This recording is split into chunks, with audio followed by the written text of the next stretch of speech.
Të jetë pjesë e zgjedhjes. Patronazhistët që punojnë në shtet nuk lejohen me ligj. Babaramo, dëgjoj se do të thuash ti. Punësit civil nuk lejohen. O Babaramo, do të thuash ti tani që neve tani këto janë jo të drejtat e drejta politike. Kujt mund t'i tregojmë në të situatë më të drejtë? Po çfarë ishte ligji i dekriminalizimit, ligji i Bashës? Është ligj që shkel shumë të drejtat njerëzit. Po e pati e pesi e shpartalloi.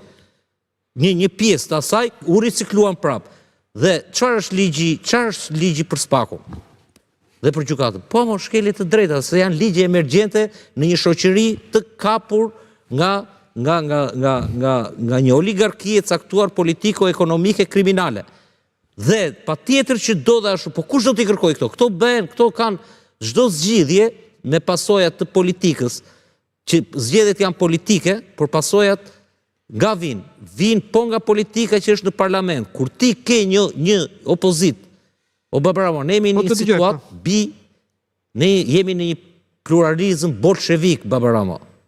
Dhe ky është problemi, nuk është problemi se ne prandaj do vim prap dhe do flasim se ka dhe një 4 bashki tani zgjedhjet. Ne jemi në një vend që ky lloj sistemi ne na ka bërë bolshevike 2 partitë kryesore.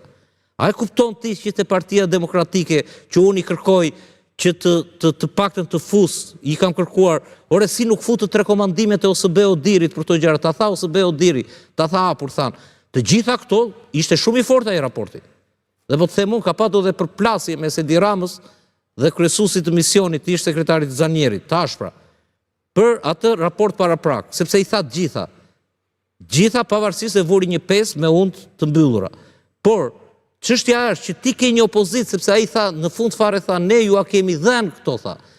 Këto problematika tha që qeveria bën VKM në 2024 dhe e vën në zbatim një muaj para. Tani, çështja është këtu, apo fal gjobat e tjerë, çështja është këtu, dhe tha, e interpretoj ligjin ngusht. Çdo thot kjo, që ka hapësira. Po këto hapësirat kush i rregullon? Parlamenti. Kush i kërkon?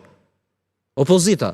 Dhe në fund fare tha, ne kemi kërkuar gjitha këto, por 2 forcat kryesore, tha, bashkuan votat dhe nuk i pasqyruan. Dhe këtu fillon i gjithë problemi Babaramo. Dhe pastaj vjen puna që kemi një pluralizëm bolshevik, siç e thash, duan të qajnë demokratët e shkret. Ore, si na ndodhi kështu të thonë, na kanë vjedhur, po si na ndodhi kështu, se po na ndodh shpesh, dhe i lëshojnë 50 veta. Mos qaj, i thonë. Mos u anko, mos kërko pamjet filmike. Kur të themi ne dhe atje ku të themi ne, do t'i kërkosh pamjet filmike, edhe kandidatë. Jo, s'është e vërtet. Është shumë e vërtet. Berisha dhe sot deklaroj doon që kushdo është i lirë të veti... Dakord, lëri propaganda. Ndërsa tani frymë. Se bën PD vetat, e? Tani, ta bëj partia. Tani, Babaramo, e ta mbarojnë që këse fa. Dhe, nga ana tjetër, kemi një kryetar partie, i cili dalin 2-3 kandidatë dhe thuan duan pamjet publike dhe ai ju dërgon mesazh. Mos na hiqni fytyrën dhe ata të riqen. Çfarë është kjo?